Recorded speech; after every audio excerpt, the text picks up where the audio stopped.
Fellas, say goodbye to Chuck Sherman the boy. I am now a man. I highly recommend you join the club. We are doing the wild thing all night. Acid house music. Hey, what's up, everybody? This is Sherm. Sherman, I cooked all this food. Is that all you gonna eat? General Sherman realized and understood the importance of house music. So, do you know anything about techno? No. Listen. Get it on. Yo, what's going on, everybody? Welcome back to another brand new episode of Sherm In The Booth. I'm, of course, your host, Sherm. Today is Thursday, October 17th, 2019. This is episode 87087. We are coming hot off a fresh episode earlier this week from Good Sex, but I am so excited about this one as well. Episode 87 features the one and only DFLO, D to the F to the L to the O, a core component of the Good Look Chicago team run by Alex Kislov and RV Mala. I am so excited about this one, guys. DFLO is one of the most genuine and hardworking people I've met in the scene. Every single time I run into this guy, no matter where it is, if he's DJing, if he's supporting, he's got a smile on his face. He's super talented and can play many different types of sets, but you guys are going to hear all about that in the interview. He's got a great history. His dad was actually a DJ as well, so his roots are deep in the music game. But without further ado, guys, let's get into this interview. He's got a sick guest mix afterwards, but right now, let's hit it. Episode 87 with DFLO. Getting like a little bit too grimy, where like people were kind of like out of it. We're like, ew, I don't want to go there. It's the mid, because it was just a show of what it was. It didn't used to be like that. Exactly. Though. It used to be like button down, like collars, like almost like Untitled. But like, even though people didn't want that, I felt like that was what we needed. Yes. Like if you look at Spy Bar, yeah. Spy Bar is not buttoned down like that. Like, you know, it lets people be themselves, you know? Mm-hmm. And I felt like the mid was starting to become like a bigger size version of Spy Bar, because it was just like very underground, very like nobody wanted to go there. But if you're gonna go there, you're definitely a fucking fan of whoever's gonna be there. Yes, absolutely. And you're going there for 5+ hours. Exactly. So that's why I was enjoying it, because I knew that the people that were going there were gonna go to dance and have a good time. Yeah, not absolutely. because they wanted to take selfies, not because they wanted to buy 20 bottles or stuff like that. So So I really was enjoying it, and it was just it kind of broke my heart. Dude, broke my heart too, man. Like, moment of silence. Big time, man. I was grateful that I got to have like a... Did you ever play there? Yeah. Nice. Like, my second gig ever in the city was in the Century Room. Oh, nice. So, like, it gave me like a nice little feel to that. Uh-huh. And then towards the end... Do you want your beer? Did you finish it? No, it's over there. But Do you want it? I know my mom's gonna see this video and she's not gonna want to be happy at it. She's definitely not gonna be happy. So now I look like a jackass. All right. For Mrs. Flores, fine. But no, dude, my dad loves you. Remember, you got to meet him. Yeah, dude, he's the man. What a great guy. Is that how you like got involved in like DJing? Yeah. It was because of him? How did it start for him then? So basically, he was friends with a DJ over in Acapulco, in Mexico. Okay. Is he from Acapulco? Yeah, he was born over there. Damn, bro. So like we weren't really rich over there, so my dad would just kind of just like see around. And were you born there too? I was not. Okay. I was born here. Okay. But he was like just kind of tampering with what to do over there, because like it's not like he could go purchase it and practice. Right. So for him, just getting little like tips from his friend and like getting like 5 to like 10 minutes to play around before he would start. Yeah. And then eventually like his friend would be like, hey, yo, I kind of want to kick it with this girl. Can you take the last of my set? And Are you kidding me? And then my dad would like start eventually doing like little sets, but unfortunately he had to, stop that and come, support the family over here. Wow. Cross over. So he was DJing in Acapulco though. Yeah. And then... what year was that? Like, what was the vibe like back then? Oh, the vibe? Party. Full disco era. Fuck yeah. Full disco era, dude. Like I'm telling you, that's what I grew up on, because all of this stuff was like mixtapes from Acapulco. Dude, that's awesome. They would sell them, and at that time, like Acapulco was like the Hollywood. Mm-hmm. All the rich people would go there. Yeah. All like the celebrities would go there. So like it's like the high on like the music was like at an all-time high. Because like right now it's a show what it is, but like at that time, like if you had money, you would go there to like. That's my perception of it. Yeah. 100%. Like my dad just like having that rich disco era, like all that music, just passing it down to me. Like, yeah, dude. I grew up on that. I started working with that, like with my music stuff, and it was just awesome, man. Dude, I mean that's pretty awesome because disco is what I grew up on too. Really? My dad loved it. He was born in Queens, New York. Ooh, get out of here. Just this weekend, he was telling me about the platform shoes he used to wear. Because it was my parents' anniversary last weekend, and he put on these boots that they wore on their wedding day. And my dad's kind of a short Jewish guy, just like me. And he puts on these boots, and I'm like, Dad, what the hell are those boots? He's like, your mother's taller than me, and on our wedding day, we had to do the waltz. And I'm like, are you serious? Like, so you wear these boots? And he was like, you should have seen the platform shoes I used to have. And I'm picturing to myself, like 6-inch wedges, but that was the style, man. Yeah, that was the style. And like still today, when you play disco, you almost feel like you got platform shoes on, man. And when you listen to it. You have to go all in. That's the thing. Yeah, you can't half-ass it. Disco is so special. For me, it definitely is, and I can agree to that. Yeah. And I actually, funny thing, that's actually how I got to meet Alex and Arvy. Through disco? Through disco. One time, now I see why the bond is so strong. Big time. They're big time disco fans. And one time they're just like, they go to EDM Chicago. Alex posts, hey, is there any DJ in here that could throw down disco, new disco, house music? And I'm just like, ooh, this is my chance. Yeah. And I was like, I commented, I was like, yeah, I'm ready. Like, did you even know who they were then? No, I did not. I kind of had heard of Arvy through the line. Haven't we all? And he's gonna fully agree with that statement. Yeah, he's definitely. And so like I don't know how from there like Alex just like sent me a message and he's like, hey, what's up? And we got to know a little bit of each other. And I was DJing in the burbs for like just small venues and private parties. Sure. So like to hear something come off in the city, I was very nervous. I bet. And it's a different game. It definitely is. Yeah. It definitely is. And Alex was just like, hey, this and that, and we got this event going on.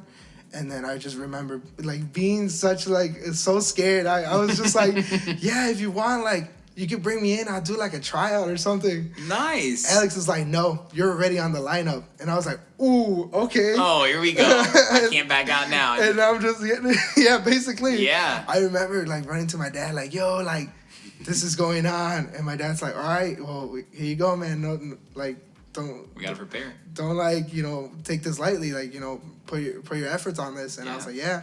And, I ended up doing their disco party at Y Bar at that time. Okay. The Get Down.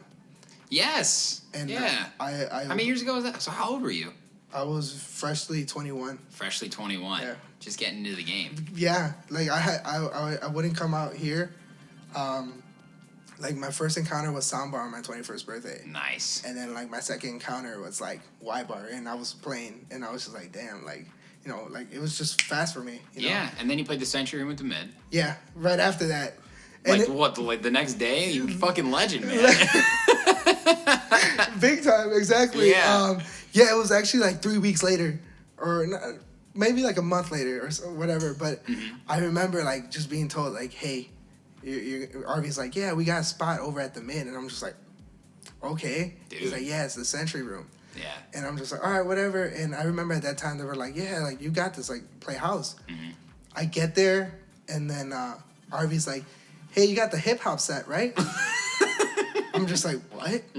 He's like, yeah, you're gonna play rap and hip hop. Yeah. And I remember just being like okay, like this is it, Yeah. I remember I was nervous because like. Were you on CDJs? Like, did you have a laptop and shit? Okay, so this is the thing. I would do Serato. Okay. Through the controller. Right. So it was all laptop. Okay. So when I started here, I started on laptop at Y Bar. Right. I didn't like how some of the equipment was janky. Yeah. So it was hard for Yeah. me to like manage that. Yeah. Especially being my first gig. Yeah, So dude. on the second, I was like, you know what? Fuck that. I'm not gonna deal with that. I'm going. I can swear, right? Yeah. Okay. Fuck yeah. So I'm like, you know what? I'm just gonna go full on USBs. I've never done this before. Yeah. But whatever, I made it work, man. I remember I was so nervous already because of that I'm doing USBs, and so It is a little nerve-wracking, right? And then Arby's like, yeah, you're doing hip hop. I'm like, okay, fuck, like here we go. Did you have hip-hop? Yeah, Okay. I was fully prepared. You came prepared. Yeah, dude. yeah. That's the one thing, dude. I over prepare myself. That's good. I always think of like that little one scenario that's gonna happen that's gonna fuck everything up, and because of that, you know, I always stay ready. And I remember I told my dad, he came with me too, and I was like, yo, like they told me I'm doing hip hop. He's like, okay, well you got this, like, Yeah. And I'm just like, yeah, I'm just nervous, and he's like, you got this. So, RV finishes, and I go up there, and I had a talk with Alex too before that. He's like, well, I believe in you, like you got this, and you know you're nervous, but like you could play mariachi music for all I care. As long as the people are drinking, like you're gonna be fine. That's awesome. And I'm like, all right, cool, whatever. And I don't know how, like my mind and my hands just took over. Yeah. I was just throwing tracks like boom, boom, boom, boom, boom. That's awesome. And at one point, I just see Alex and Harvey just get up, and they're like, yes! And they're like clapping me, and I'm just like, okay. Dude, that's awesome. This is good. And I don't know how, like, that, like, 1 hour and 30 just felt like that. And it felt so good because, you know, my second gig at the Mid, and I basically had their full support. As I finished, I look at all their posts they made about me. Like, yo, like, this kid's the best draft pick we had. That's awesome. This, and that. And then I wake up to, like, 30 different friend requests, and I'm just like, wow, famous. Basically, I was like, wow, this is good looks, huh? That's amazing, dude. Yeah. What a cool story. And, I mean, I think that says a lot about not only you, but, of course, the GLC guys. I mean, Oh, yeah. They're such genuine guys, man. Big time. Like, and the thing is, every time I reach like a milestone in DJing, I always go back and thank them because, like, you know, I felt and I knew I was gonna come to the city and play, you know, eventually, like at least on my own, like find a way. But the fact that they picked me up, like, you know, freshly 21, and I didn't let them down, like. You are a draft pick. Thank you, bro.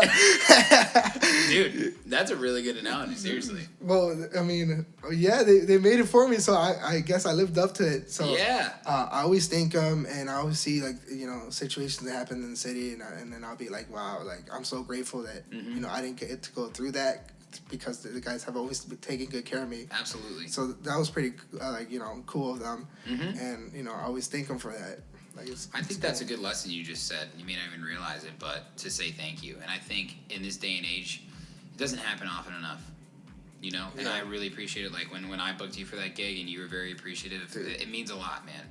No, well, that's the thing. It's always about helping each other out, you know? Yeah, so and, seriously. Like, sometimes we have people that feel so entitled and stuff, and that's a shame, you know? Because they might not see it, but, you know, we get the rear end of it because we see it from a different perspective. We're smelling the farts, bro.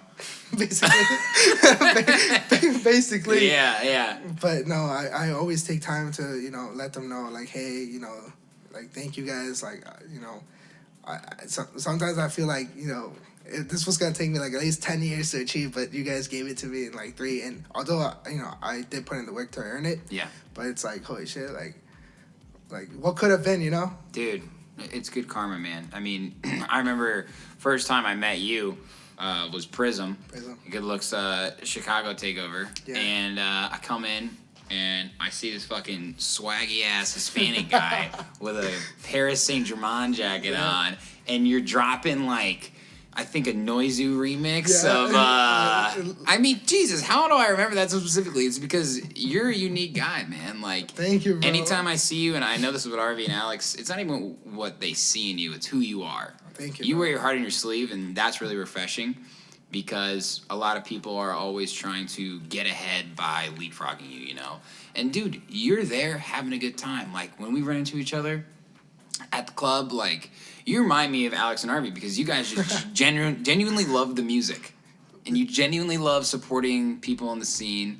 and you want to help others, which in turn helps yourself, but you don't do it for that reason. It's just about bringing the vibe. Like, seriously, like, if you're not feeling 100% about it, or you're really just doing it for, like, X reason, like, that's not, you know, because you love it, like, why even do it? Like, it's disgusting to me, you know? It's exhausting. That people really put themselves to that they have another reason that's not music. Yep. You know, and that sucks. But, you know, luckily, Alex and Arby really have the same mentality that I do, and we really meshed up well. Yeah. Because I don't think I've ever brought this to light, but, like, when I was, like, 16 years old, like, I was at a Guitar Center, and there's this one guy, I'm not going to say his name, but he saw me, you know, like, you know, looking at CDJs and stuff, and, like, playing music with my dad and stuff. Yeah. He came in, and he was just, like, trying to, like, punk me out, how, like, he was better because he could scratch, and he had won whatever award, whatever. And, like, in front of my dad, and my dad's just like, wow, like, what a complete douchebag. And, like, he really tried to put himself over, making it seem like, because I don't know how to scratch, like, you know, like, he didn't say it, but he was basically saying how, like, I wasn't really good, or, like, thought he was better than you. Yeah. Right away. And, like, he was telling me, I play here in Chicago, here, and there, and I play on the radio. And, like, I was crushed, dude. Like, so crushed. Like I after that, I was like, damn, like, if I can't do that, then how am I going to play in the city? Yeah. You know? And for a while, like, I just kind of put DJ on the side because, like, it really crushed me, dude. Damn. And, you know, being born into DJing, like, you know, I can't say no to that. Yeah. So whatever, I did my thing, and eventually, because of the guys, I got to see that the industry is definitely not like that. Like, not one person that I've met in the industry was like that piece of shit. Yep. And that's a shame, because imagine if I would have taken it, like, you know, to heart. Yeah. And just quit. You know? So I think because of that, I feel the need of, like, you know, ushering that good vibe, because, like, no one needs to hear that. Yeah. You know? Granted, you know, if they're good or not, it's gonna later be shown. But, like, you know, don't fuck people over like that. Yeah, I love that, man, dude. And fuck that guy. Big time. But seriously, it's so important to encourage others, work as a team. Acknowledgement is a huge thing that I've really learned a lot from other people, positive and negative. And you see the true person once things really start to play out. You know, it's all fun and games in Guitar Center. Right. Right? But when you get fucking on the stage, like, how seriously do you take this?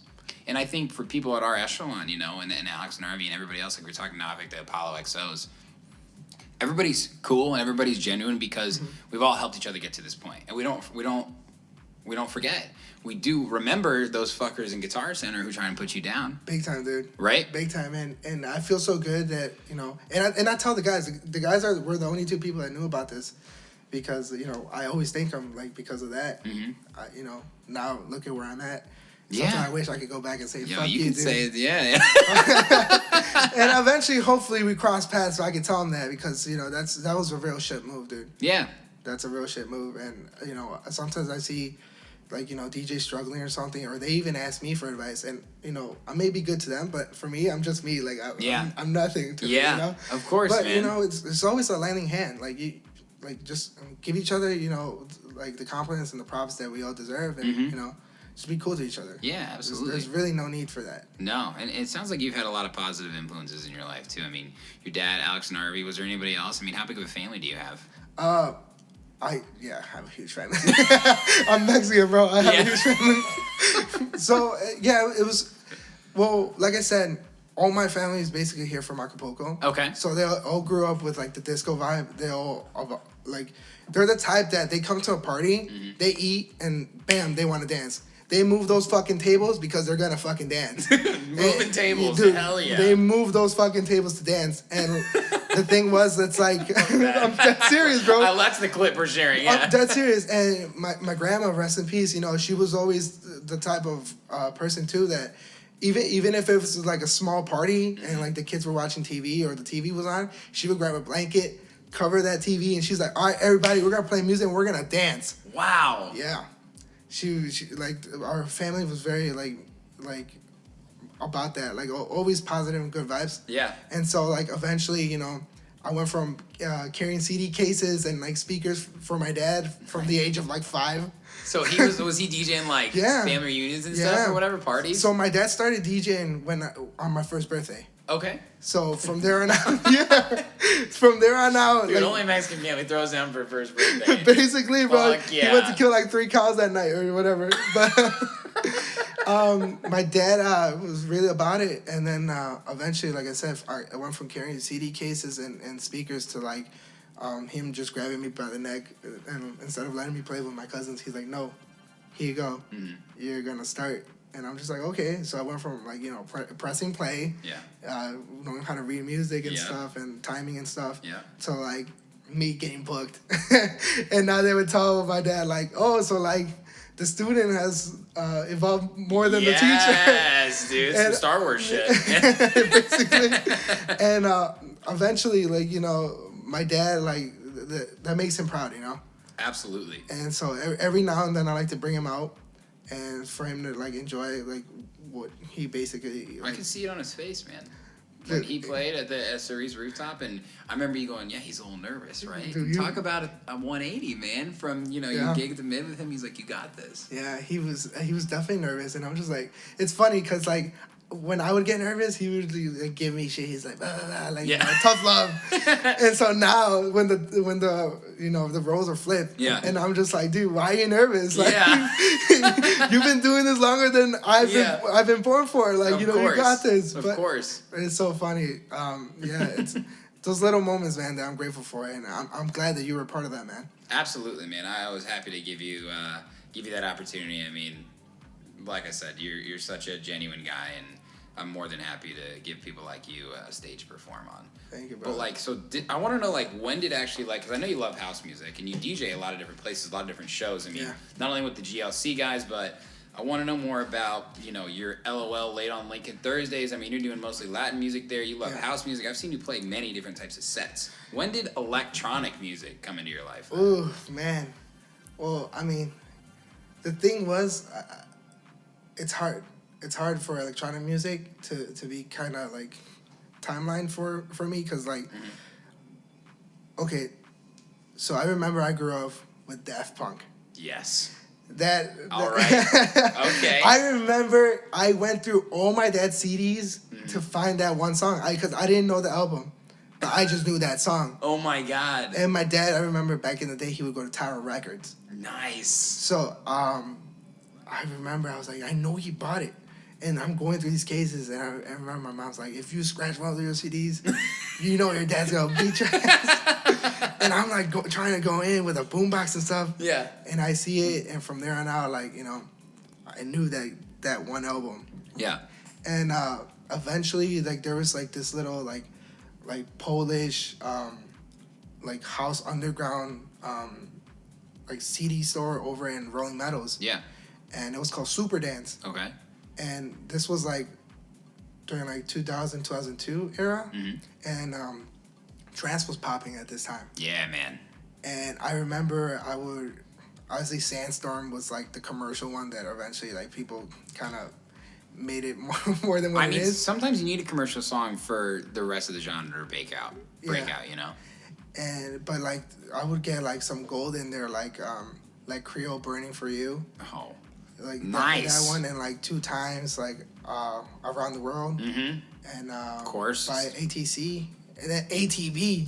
Yeah, ATB. I remember like, and these were like mixtapes, like people were mixing these, and then eventually there was a radio station. I don't know if you remember. It was called Energy. I have definitely heard of it. Many people have brought it up. And my dad would just tune into that, and it's funny because you would think like a Mexican guy in a minivan would like hear like mariachi and like norteñas and stuff. And no, my dad's bumping to like, you know, like I said, Castles in the Sky and like Heaven by DJ Sammy. Yeah, that's awesome. And like, dude, like I'm telling you, my dad was really open to like all these genres, and which I was lucky, you know. Eventually, all those CDs came to me, and I started like, you know, playing all this stuff. And so what kind of mixer were you guys using then? Like, was he putting these CDs? So he was burning CDs? No, like he was just buying the mixtapes. Buying the mixtapes. Yeah. Gotcha. And he would get like the singles. Back in the day, Tower Records would just release the singles. Right. And this was perfect because my dad would spend like $1 or $2. Yeah. For just that one song instead of like the whole album. Right. It was just a one-hit wonder or whatever. Yeah. So it would work out, and you know, just it was weird because, like, you know, he wouldn't DJ this because obviously we were DJing Mexican crowds, like more towards that type of vibe. They don't want like Heaven Is a Place on Earth or something. Definitely not. But like it was still like part of like my history of like the music I would listen to, and then disco was there, and then we would go to like every weekend to like a flea market, and then we would hear like bumping house music. Like on like hot mix 5 CDs. Yeah. And then I'm telling you, my dad was really open to this, so I would like listen to like Yolanda. Yeah. And like you know, Bounce and Break Your Back every freaking night, and then Dude. just like I was just like loaded with like so much music that, you know, like I said, eventually I was fortunate enough that you know came to me and I would eventually play. That's awesome. What a great influence for you, like musically, and your dad, because your dad was so open-minded about it. You heard all this stuff so young. Yeah, and then all the rock music from the 80s, all that, you know, disco that came from the 70s. My dad was just really loaded up on all that, the 90s and stuff, which eventually, like I said, it made me so well-rounded that eventually, like, you know, the Late on Lincoln Thursday nights became so much easier for me to handle because, like, you know, everybody comes in there, you know, whether it's Latinos, you know, white, black, whatever color comes in, like, you know, I throw down for everybody. Yeah. I could literally go down from, like, house music to reggaeton to cumbia to, like, juke to, like, hip-hop, rap, like, you know, some, like, trap stuff from, like, here in Chicago. Yeah. And then it's like boom, boom, boom, boom, and everybody's having a good time. That's awesome. It's really, really awesome because, like, I want everybody to feel included.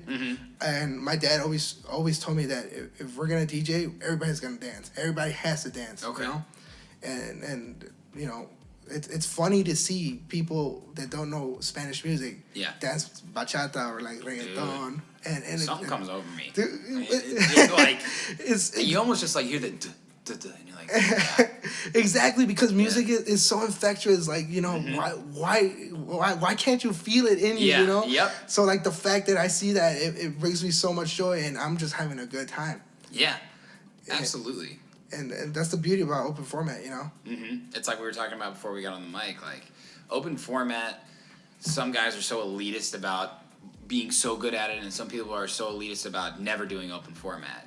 And I think it's fun. Like, and here's what I say. It's not easy. It's definitely not easy, man. I mean, we're switching BPMs. We're feeling out the crowd. Yeah. Something like Late on Lincoln with Happy's, like you just said, you got a lot of people coming through, and you're not going to make everybody happy. But if you keep bouncing around and finding the vibe, you eventually just, like, create this environment and aura in the room where everybody's feeling it and they don't know what's coming next, but they're excited. Yes. So some people have like an expectation. I'm going to this place. I'm going to this place. I want this. I want that. But if you can really control it, and I like open format because I never really know what I'm going to play. I start one song and I see one person over there liking it. I'm like, okay, I'm going to come back to that. Yeah. You know, I see one person over there not liking it. I'm like, all right, I'm going to see what this person likes, you know? And it's such a crazy thing because most places still in Chicago are open format, you know, but I think that there's, just like house, there's subgenres of open format sets. Yeah, you know, I think so too, and I think it all depends on the people. Yes, definitely management too. That also helps out. So well said. Big shout out to Conrad. Dude, Conrad, yeah. He definitely saw the early sets of my Late on Lincoln that you know, I was really speaking to Latinos. Yeah. And then, you know, that led to much more stuff, and now I can really play whatever I want. Yeah. Because he trusts me that I'm gonna have, you know, the party popping, and he eventually, you know, gets out of his office. Yeah. He comes and he plays on the lights, and it makes me feel like I'm out in like Tomorrowland or something. he really has done a lot of wonders for Happy's, like on everything. And that's your residency, right? Yeah, for Thursdays. And what's your usual set time? You play open to close? It depends. I alternate. Okay. So 1 week I could be playing the front, Okay. which is open to close. Right. So 12 to like 3:30, 4. Yeah, because for the people who don't know, it's a late night spot. Definitely night spot. Yeah. And like the next week I could be playing in the back. Mhm. So that opens up a little bit later. Yep. So like 1 to like close. Yeah. First time I played Happy was in the front room, and I was like there. I played like the opening slot, or I can't remember what the set time was. And I was like, man, this fucking room is filling up, man. I don't know what's going on in here. And then I realized there's a whole back room. I'm like, oh, shit, dude. Yeah. But people were still vibing in the front, and, like, it's definitely a unique spot in Lincoln Park. Yeah. Because you do get a club feel, but you also get a bar feel, but you also get a neighborhood feel, but you also get, like, a dance feel. I mean, it's a great place. That's awesome, man. I mean, congratulations to you on that. Oh, thank you. Well, I mean, Alex and Harvey were the ones that saw that. Oh, yeah? Yeah, they saw how, you know, the local bars around there brought a lot of Latinos, and I remember Alex was like, "You got your USB, bro?" It's like, always, man. Yeah.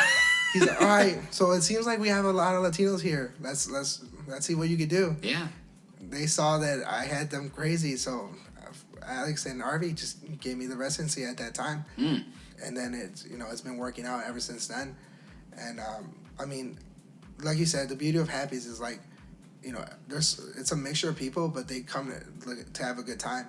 Because like, you know, there's times where like I play the front, and like there's house heads that come out now. Yeah, there are. And they be going crazy, and I love that. Yeah. Because they're still loyal, you know. Yeah. They're still loyal. And the good thing is they're coming for that too. Yeah. Like eventually I became friends with like a couple, and they hit me up and stuff, and the loyalty behind that, you know. Yeah. Because open format you can find everywhere. Yeah. But house, like, you know, especially being in Chicago, come on, like, you expect let's push it, you know. That's we created it. It comes up all the time on the podcast, man. It's where is the house? How do you find it? What is the future of it? And to bring up Alex again, I mean, when I interviewed him, he was talking about Google Analytics and how house music has always been going like this, slowly up, but never up and down, like trap, like big room, like future, like whatever else. And now, finally, we're hitting this axis where it's almost hit the mainstream. And we were talking about Chris Lake, right? Yeah. He's on the radio. He's on XM main channels. And, you know, Fisher, of course, too. I mean, the fact that I saw a post from Golf Clap, who, you know, huge Detroit DJs, I mean, they're all over now. They're worldwide. Yeah. They put up a picture of, they were headlining somewhere, and it was a do not playlist, and it was Fisher losing it. And I'm like, what the fuck has the world come to, man? Like, is that the Despacito of house music? Like, you gotta be kidding me. But it's just a beautiful song. It is beautiful. And the thing is, I started coming too, because I remember I had my Spotify on shuffle. Yeah. The song came on. I think it was like even before it released, and because it was like on Spotify. No. On Beatport. Yeah. Like you had to like pre-order it. Yes. So I remember. So it was before they released it for us to, you know, DJ with, and I remember hearing it. I was like, oh my god, this song smacks. Yep. I look at my phone to see, like, you know, who is it? I saw Fisher, and I was like, yep. yeah, we already know where this is going. Yeah. And this is right after, you know, Stop It and You're Kidding and all that stuff. So. Well, yeah, it's like I said, dude, like you mentioned a song that, you know, kind of creates mainstream like Sandstorm, you know? Yeah. Losing It is played by open format DJs. And it's getting around. And I see more and more an open mind from bar owners and club owners and promoters to hearing house music. And you know, Luca, and we were just talking about open format house. Okay, so this is like mashups of popular songs going into tech house drop, and like kind of this whole like flow that you can create with these open format house sets. You know, and I think more and more of that is not only coming to Chicago, but the United States specifically. Have you ever been, you've been to Mexico, obviously. Yeah. Have you been to Europe or anywhere outside of the United States? I've been to 9 clubs. So. Okay, so what about Mexico? What's the vibes like compared there? In regards to house. So right now, that's a good question, because right now I'm actually in talks for me to go play in Acapulco. Okay. In one of like the hottest clubs. All right. So the thing is that the market is changing. Dude, can I come? You can definitely come. You can jump with me. They're actually open about that. The thing is, the market is changing over there. So the same. Oh, yeah? The same way we feel over here about open format is how they're feeling about it over there too. Really? Yeah, because reggaeton is popping. Okay. So they're getting a lot of fans, asking for that. Oh. But there's, house heads over there that, they find that like a little bit more like how do I say it? Like the rich people in Mexico feel like reggaeton is a little bit more for the peasants and stuff like that. Really? Yeah. Interesting. Yeah, so Kind of like the street music, I guess. Yeah, is the street music. Yeah. So the thing is, they're trying to find a happy medium for that. Okay. And I think I would like to tamper with that and see what I could do over there. You're the man for the job. But over there, they're still loyal to like trance.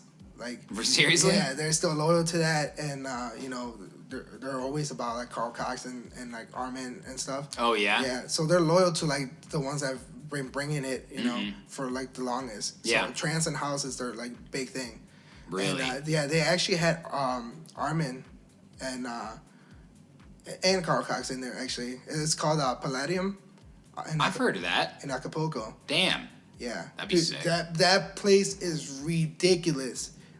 I could put money on it that it like, well, now because it's a show what it is, but like I could put money on it that if someone like were to invest on that, boom. It's a beautiful spot. It's right on the coast.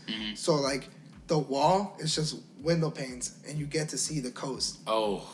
And that sounds sick. They do a fireworks show outside of it. So like on like I think like when it's on its high, like around 1 or 2 a.m., they start the show. They have confetti cannons. Like it is crazy. It is a party in there. It's just it's such a shame that that the market has changed because and it's high because it's commercialized there a little bit more now, right? Yeah, right. And they lost a little bit of the tourism over there, so it's like it's hard to bring people now. So now they have to cater to the people there. Yeah. Instead of like the tourists. That's true. But they're still loyal to, like I said, their trance and their house. And, yeah. And they see people like me, and they think like, "Oh, you're from Chicago. Oh, you have the bangers." Yeah. And I'm just like, "Well, I'm ready to play." Like you know. So hopefully I get that settled and I get to go play over there because to have that under my belt, that's like ridiculous. Absolutely. Ridiculous. Absolutely. And you're still in college, man. You just came from class. For yeah, I just came from class. So how old are you now then? So I'm 24 right now. Okay. It took me a while because I changed my majors and stuff like that. And what's your major right now? So graphic design. Okay. Coming from electrical engineering. Jesus. Talk about a 180 again. Yeah. They told me all the math I had to do, and I was like, definitely not for me. I'd like to change my mind.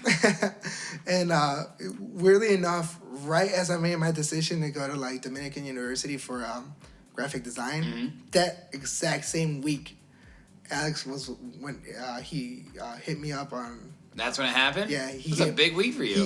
He hit me up and he's like, "Hey, we want to put you on." Yeah. So I'm just like, "Oh, shit, okay, cool." So I remember like at one point like my dad's like, "Okay, so you're taking your jump over here to a university and you're going to start doing DJing, so like, you're going to have to manage it cuz we don't want to see you just, flunk out or fail or no, like you already came this far, so why do you want to like, drop it off for music?"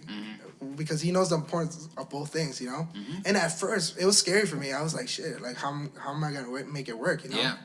But eventually, I made it work, even if I have to put all my priorities aside to get my homework done. Yeah. I'm going to have to because, Good for you. I love to be out here. For real, like, even if it's like a Tuesday, even if it's like a Sunday or whatever, like, I make it work. And it was hard at first. Like, it really was a hard transition, but, like, now it's manageable. Good.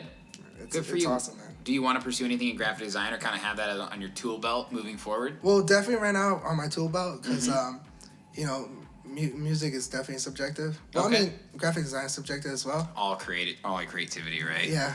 Stuff. But eventually, I'm gonna hit like a certain age where like I'm gonna have to think of like family and stuff. Yeah, man. Don't worry about that yet. Definitely Easy. not. Definitely not. Don't start talking about that. Definitely not. Knock on wood. I don't have kids out there, bro. This is real wood. We're good. So so just thinking about that, like I have to keep my options open, and why not have something to fall back on? Absolutely. And like I said, the good thing about having Alex and Arby as my brothers and my mentors is that they push me too. They push me. I'm like, what the fuck? Yeah, it's good that we have that. Yeah. Because, I mean, Alex did it. He graduated DePaul and he was, DJing and stuff. Yeah, man. So he told me, he's like, I did it. You could do it. But on top of that, like, I remember he would always tell me, like, joking around, like, I'm going to start cutting off your gigs if I see you slip up on school. Wow. Which it never happened. That's, like, so awesome. Yeah, really. Because, like, to have someone that really wants to mentor you, like, in DJing and in your personal life, like, that's really awesome. Yeah. So that's why we click so well. They're my brothers, and I really help them out on anything. And Max has been doing that, too. Yeah. Another one that's on the good list. But you guys, like, I DJ'd in college, but nothing like you guys, man. I mean, you're playing Cuvée, like, you're doing all this shit during the week, bro. Like, this is a job for you. Like, you do enjoy it. Yeah. But it's more than a hobby. Yeah, way more than a hobby. I took it serious. You do take it seriously. The more, once they put me in Chicago, I'm like, hey, this is what I wanted. Yeah. And this is what I'm gonna. You're not slowing down. Definitely not. Far left lane. Definitely not, dude. Honk. Get the fuck out the way. All in, baby. Straight to Acapulco. Yeah. Straight to wherever it takes me, but I'm not Yeah. stopping, man. I really love this, and it's been helping me out. I pay my tuition with everything that I get, so it really it's a cycle helping itself out, Yeah. And like you said, Max, it's another one. Like, we're all friends and we help each other out, and to be both in Good Look Chicago, like, we bring it. We're Absolutely. we like to think we're kind of like the new generation. You guys do fucking bring it. Dude. That's a great way to say, yeah. Well, right before the mid close, Shiba-san was playing, and Love Shiba. Alex and Arvi were on the opening slots. Yeah. And they hit us up. And they're like, "Hey, you guys have been doing so well. We're gonna grant you guys a 1 hour set." And we were like the openers.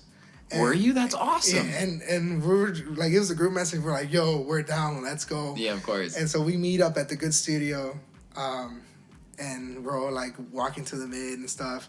And like, me and Max are like pumped up. Like, Yeah. we're ready. Yeah. I remember, like, we're walking and Max is like, "Hey, I'm gonna let you lead this on." I was like, "I have no problem." He's like, "Yeah, let's do this." And as soon as he told me that, we just kept that energy like coming, dude. That's awesome. Like, all the guys were there, and like me and Max were really just like vibing well, and it felt so good because like Alex and RV, they trusted us to open up a good set, Yeah.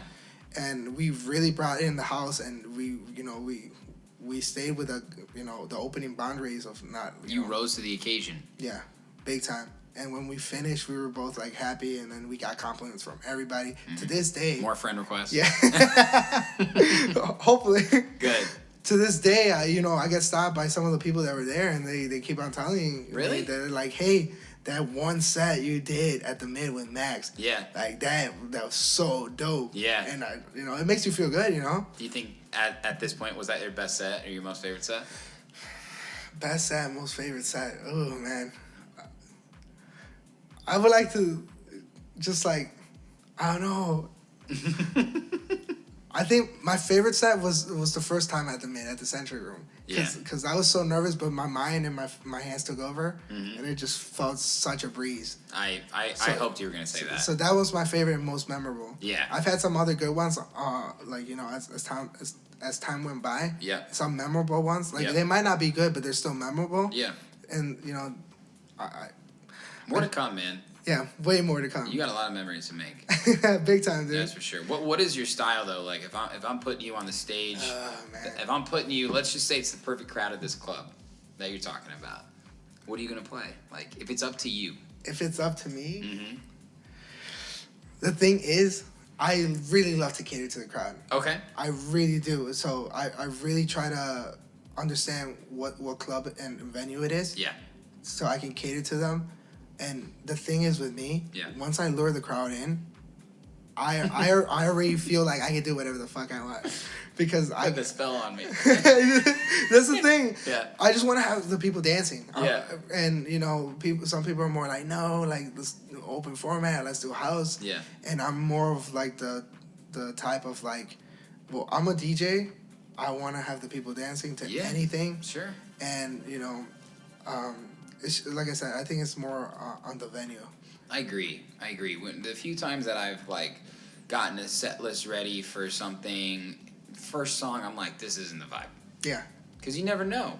Yeah. And I think the best DJs are the ones that don't plan.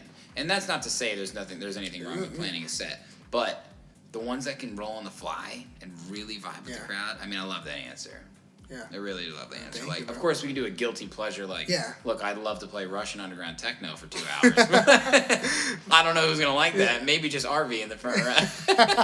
He vibes to anything. Yeah, he does. He'll definitely vibe to anything. Yeah. But yeah, I think reading the crowd is definitely like the one thing. Like I said, once I have him hooked, I can really just play whatever. Yeah, absolutely. And love to like rock the house. Yeah. And I think it also goes back to like my influences. Mm-hmm. I really love like hands down, my favorite DJ is DJ Chucky. Yeah. Yeah. Nice. And people give me shit for it because like he's the man. They're like.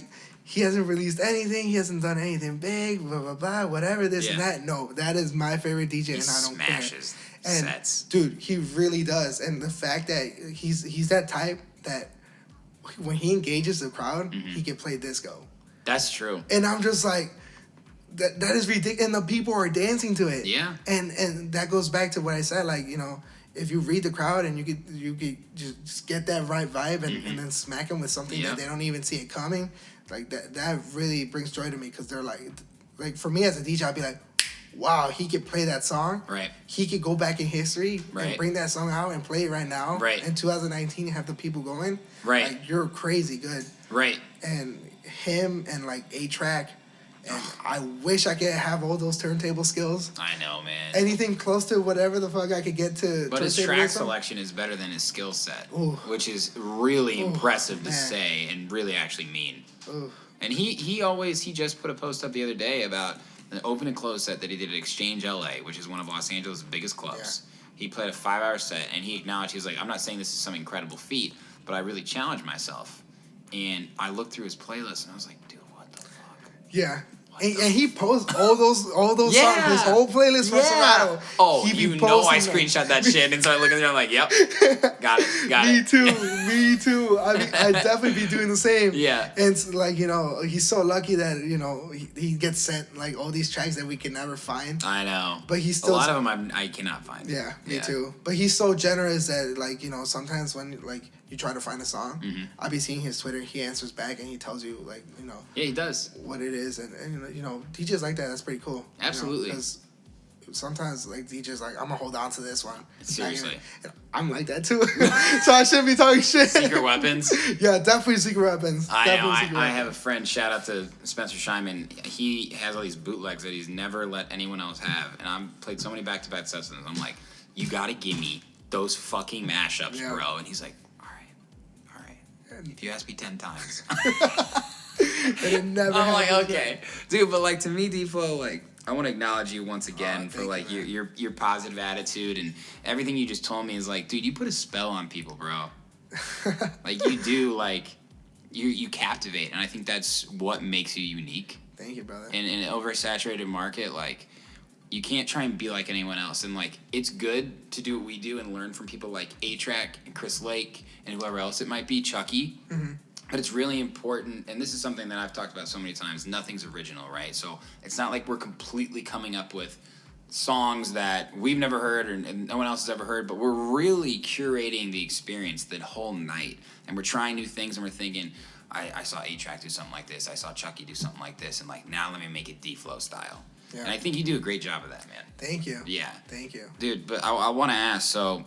Since you've been in the game and since your dad's been in the game, a lot has changed in electronic music. Ooh. I mean, from 2000 to 2010, it was the trance era, you know? And then 2010 to 2017, 18, it was progressive, you know, the Alessos, the Hardwells, the Big Room, and then Flosstradamus and trap music and everything else that's happened, rhythm, excision, all that shit. Yeah. Now we're going into new decade. What do you think is next? Wow.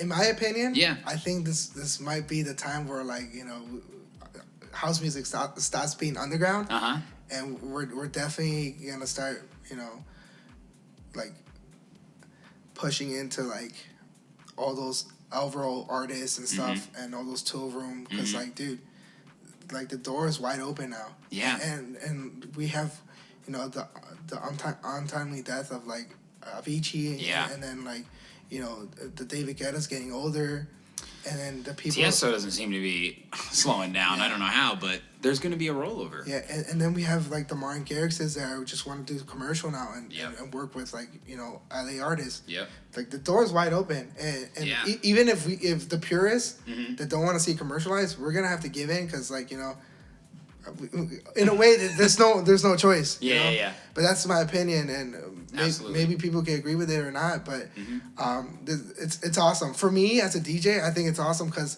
that's my market. Yeah. I can slide in at any time. Yep. And eventually once I graduate, which is in a couple months, I'm gonna start producing. So it's really like kind of a good timing for me. Yeah. So I'm gonna be ready. You got a lot of good house music producers around you too. Yeah, definitely. And the thing is, they're ready to work. That's the good thing. Everybody is. That's the Chicago mentality, man. Yeah. We're hustlers, right? Yeah. Well, I there's this one quote, I forgot who it's from, but they're like, New York is all talk, and then LA is all flashy lights, and then Chicago is where people put in all the work. Dude, it's a fact. And New York people are hard workers, and they're certainly their fair share in Los Angeles, but and to a certain extent, there are definitely some flashing lights and whatever else in Chicago. But the people that we work, the people that we know, dude, we're busting fucking chops, man. Yeah, man. Like, we are just chopping down trees, one forest at a time, man. And it's 1-inch punches. And I've been doing this podcast for over 3 years now, and just never doing it for anything else other than my love of doing it. And I noticed that so much in everybody I interview, like yourself, the Alex, the RVs, the Flynn's, the Maxes, all the collectives. Like, shout out to anybody who's really pushing the pace, but for the right reasons. Like you said in the beginning, man, you got to be doing this for the love of music. Yeah, man. Right? I mean, some people are lucky that they probably do it because, they had the money to get the upper hand on people. Yeah. Or X amount of reasons they put on, a mask or whatever the hell they fucking want to do. Yeah. And, they, they beat people that really love it and whatever. But at the end of the day, like, I don't look at that. Like, I'm not going to be like, I need to get to that level. No, I'm going to get to the level that I want to get, that I'm going to be happy for, and that I want to achieve. It's that simple. I don't need to, like, constantly compete with the people or, like, whoever I want to, force myself to compete around me, because that's not good. Yep. At the end of the day, I'm not going to do it because I want to. I'm doing it because I want to compete with that person, so that's not smart. So I rather, like I said, and you said, I rather do it because I love to do it. I love that. Yeah. And you're not going to last long unless you love it. Yeah. The success, everybody's got their own path, their own journey. But if you can look in the mirror every day and go, I love who I am, I love what I'm doing, then you're going to last longer than other people who are trying to do it temporarily and think that things are going to happen for them. Because, dude, it shouldn't happen overnight. Yeah. Shouldn't. It's supposed to be hard. But that's what makes it so much better. Exactly. Yeah. Exactly. And, right. And I grew up with, my dad's mentality of like, well, you're going to have to do it an extra 10 miles to get there, know? So, like, I'm used to it. I'm used to it. It's nothing new for you. Definitely made me work harder than I should. Dude, shout out to your dad, shit. I got to interview him, it sounds like. Most definitely. We'll get some crazy disco stories about it. Yeah, absolutely, man. So you're putting together a guest mix for us, right? Yeah. What are we gonna expect in that? I don't know. Ooh, you're just gonna start playing, man. Yeah, I love it. I'm definitely gonna do some house. Okay. I think because of what I promote on my social media, people are starting to take me lightly. Yeah. And they think that because I'm out here doing hip hop and rap and reggaeton. It's part of the job, man. That I ain't from Chicago and I can't bang out house music. Dude, fuck all those Guitar Center haters. Yeah. We're going to show them this mix. Fuck that guy. That's awesome, man. Well, this has been great. Again, I want to acknowledge you for everything you do in the scene. I know you're still, making your way out there, but from someone who has seen a lot of fake people, you're one of the realest motherfuckers in here, bro. Thank you, brother. I just want to, pass the same vibe, and I'm happy that you had me here, dude. I've been relishing this, and, just keep on doing it, brother. I wish you best of luck on what you do and on this podcast, because it's freaking dope. And you're giving us, the people here in Chicago, an outlet, because people are taking us lightly with the New Yorks and the Los Angeles. Yeah. So I'm trying to show them what we got. Most definitely, brother. I couldn't do it without you, though, man. Oh, thank you, bro. All right, brother. Hell yeah. Thank you.